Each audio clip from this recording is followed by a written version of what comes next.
Un caloroso benvenuto dal telegiornale del quotidiano di informazione La Nazione Siciliana Notizie.Sicilia, le notizie dalla parte delle siciliane e dei siciliani. I sostenitori del modello Draghi in versione siciliana dovranno farsene una ragione. Le coalizioni alle prossime elezioni comunali di Palermo e a quelle regionali saranno quella di centrosinistra e quella di centrodestra. Al più potranno spaccarsi, ma certamente mai mischiarsi. Le speranze coltivate per lungo tempo dal presidente dell'ARS Gianfranco Miccichè di poter costruire il modello Draghi anche in Sicilia sono definitivamente naufragate. Il modello Draghi nasce in Italia da una situazione di seria emergenza come fatto eccezionale e non ripetibile e quindi non vi era alcuna possibilità di replicarlo in Sicilia. Qualche giorno fa è arrivata la dichiarazione di Silvio Berlusconi. Forza Italia, ha detto Berlusconi, vuole e deve essere protagonista del rinnovamento del centrodestra alternativo alla sinistra. Poi ha espresso posizione simile anche Matteo Salvini.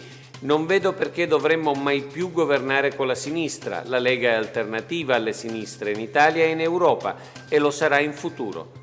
Ma la pietra tombale l'ha messa ieri il segretario regionale del PD, Anthony Barbagallo. Barbagallo è stato in questi mesi la vera sponda a sinistra di Miccichè. Gli incontri e i pranzi si sono susseguiti nell'ultimo periodo.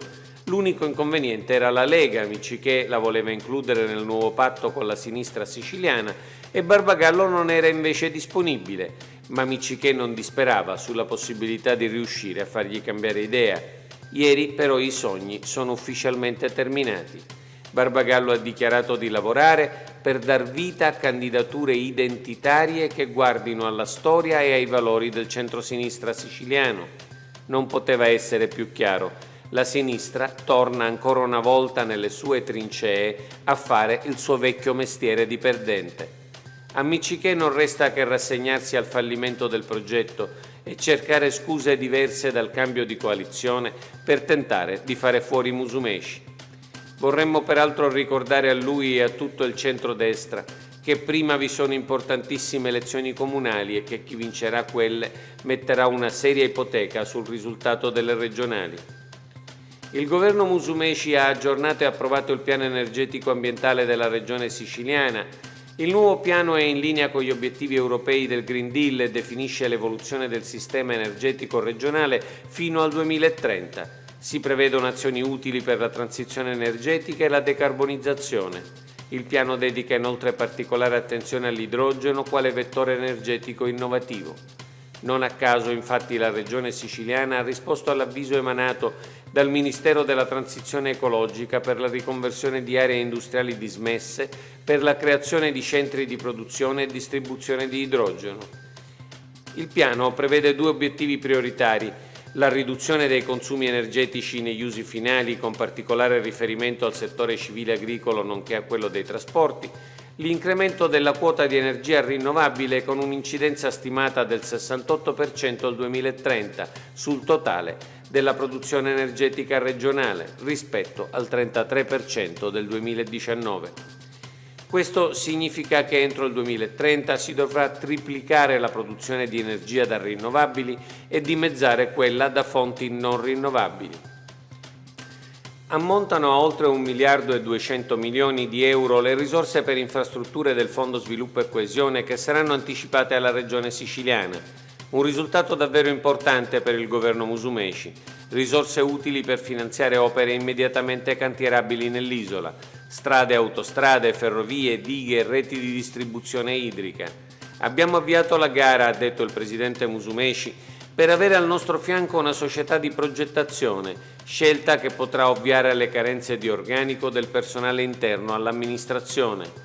Il complesso delle opere finanziate nei diversi settori consta di 88 interventi. Di questi 67 interessano le reti idriche di adduzione, pozzi, dighe, serbatoi e acquedotti, e le strade, riqualificazione e messa in sicurezza. 21 progetti riguardano invece infrastrutture viarie per il miglioramento e la messa in sicurezza delle vie di collegamento nell'intera regione. È pronto il decreto con cui la Regione Siciliana destina 10 milioni di euro agli autotrasportatori dell'isola alle prese con un aumento dei costi divenuto insostenibile. È stato quindi dato seguito a quanto preannunciato dal presidente Nello Musumeci.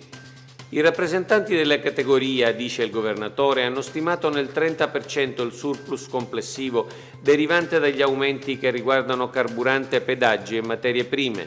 Per attraversare lo stretto di Messina, ad esempio, si parla di un aumento di 10 euro al metro che riguarda le tariffe per gli autoarticolati. Sono solidale con le motivazioni della protesta, aggiunge Musumeci. Abbiamo fatto il massimo delle nostre possibilità, come concordato dall'assessore Falcone con la consulta regionale per l'autotrasporto. È necessario adesso che anche lo Stato faccia la sua parte. Per questo, conclude Musumeci, ho chiesto al Ministro per le Infrastrutture e i Trasporti, Enrico Giovannini, che la questione si affronti con urgenza anche attraverso l'istituzione di un apposito tavolo tecnico. Agli autotrasportatori intanto faccio appello perché la mobilitazione non sfoci in ulteriori azioni che sarebbero solo i siciliani a subire. Ci auguriamo che il Governo nazionale esprima la stessa sensibilità della Regione siciliana e voglia tenere conto dei costi suppletivi determinati dall'insularità agli autotrasportatori siciliani. Oggi è tutto per l'informazione della Nazione Siciliana, notizie.sicilia e appuntamento alla prossima edizione.